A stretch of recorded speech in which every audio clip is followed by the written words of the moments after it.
Over at PBS Idea Channel this week, which is a YouTube series that's hosted by Mike Rugnetta, and it's just full of great mashups of pop culture ideas and interesting philosophy and questions about anything and everything happening on the internet. This week the episode was called, When Does Play Become Work? This topic is especially relevant to the host, Mike, because he puts out a new video every week that's about 10 minutes long that is on something in pop culture, and one would think that that requires him to be up on just about everything that's coming out, whether it's watching it, hearing it, seeing it, consuming it, reading it, or at least just being aware of everything that's happening. That's an integral part of him putting together this show every week. Over the past couple weeks, I have been playing Witcher 3, which is a massive, well-designed, beautiful, story-driven game that I hate and dread playing. Feels good to get that out. Really what I hate is the fact that The Witcher is a 100+ hour game that all of my friends are playing and talking about at the same time they're talking about the new season of Orange is the New Black and Jurassic World and Sense8, and now that the Martian movie got announced, everybody's like, dude, you gotta read The Martian, and I am just one man. But I also relate pretty strongly to this because for a very long time I was slowly developing a feeling of a need, a completionist need, to consume all the content that was being put in front of me. This started happening when I began to subscribe to a lot of different channels on YouTube, as well as subscribe to podcast feeds. And so it became less of a manageable thing to comprehensively consume or see everything about every week. As Mike talks about in the video, it starts to feel like a burden to enjoy what is supposed to be entertainment. The things we do watch, read, or play, ideally we stick with them because they give us a sense of accomplishment, because they are cathartic, fulfilling, entertaining, challenging. I would refresh my podcast feed and actually start lamenting the fact that a new Nerdist podcast showed up with a guest I wasn't familiar with and didn't necessarily want to hear about. But I felt this need to be a completionist on hearing every single thing that came out of this outlet, because that was somehow a desirable status to be a person who has heard everything and is this complete fan. This completionist attitude almost certainly came from my gaming habits as well, where I love to try to find every nook and cranny, every interesting thing, every collectible in a game. Now, I used to do that a lot more. I still do that with certain games, but I am definitely putting a wall up that I cannot spend all that time on stuff that really gives me diminishing returns in exchange for other things I could be doing. It actually took a conscious effort to remove myself from the expectation of seeing, consuming every single thing out of specific outlets. One particular moment I remember being very influential was listening to a live version of, I think, a Nerdist podcast where the hosts were soliciting questions from the audience, and one audience member came up and gave a brief statement before the question, essentially saying that he listens to their episodes at 1.5 times the speed. So that lets him get through the entire backlog in order to be caught up with today and to be this completionist consumer who's heard everything. And that scared me. It frightened me because it was the necessary and obvious solution to hearing every single episode, assuming that that was an immovable rule for myself.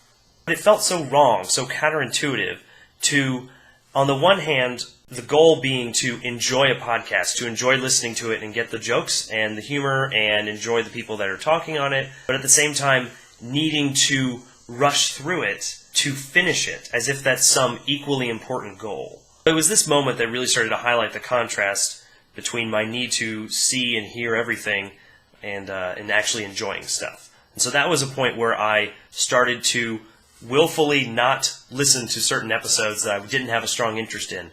And I think I've been better for it since then.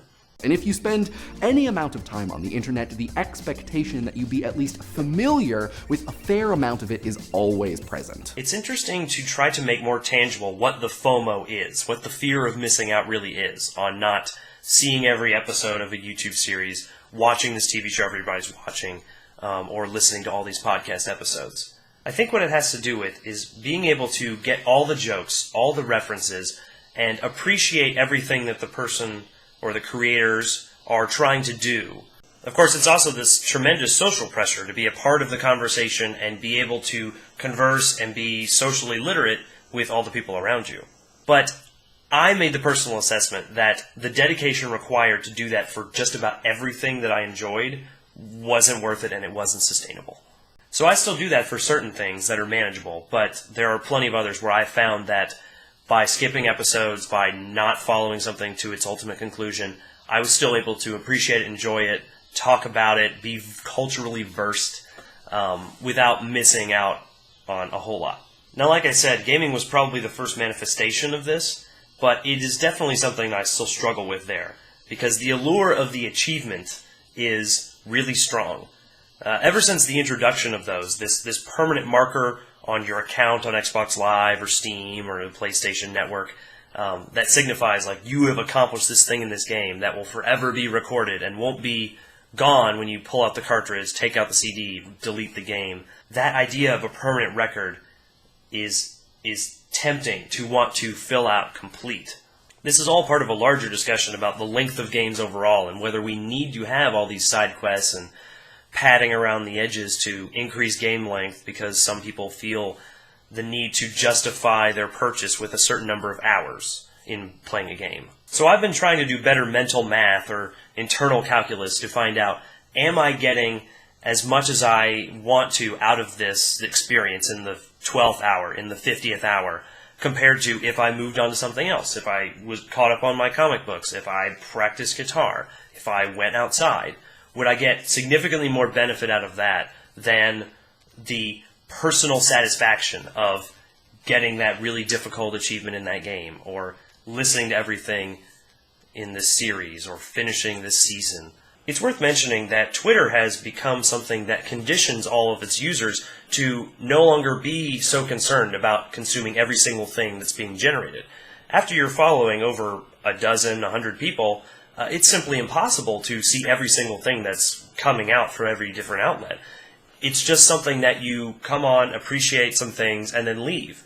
And you don't expect everyone to see what you say, and no one expects any kind of comprehensive consuming of anything anyone's doing. In that way, it's operating in a similar space to services like Snapchat, which of course delete everything that you create. Periscope, which of course is live streaming that's off the cuff and then it's over. And going back to gaming, Twitch streaming, right? That is an event it's a live event that happens and then it gets stored away for a temporary time and then it's gone. Was this a problem in the past, or has our interconnectedness and our ongoing discussion and the permanent presence of all this media in our lives made it way more part of ourselves and a part of our identity that makes it harder to distance ourselves from something and stop consuming something or stop watching something once it's started? I would venture to guess that gaming especially has this link because you invest your own personal time and your actions into creating this meaningful story for yourself, to varying degrees, of course, but you, I would say, are more invested in that than other forms of media. I know I've got friends who consume and complete way more media than I do.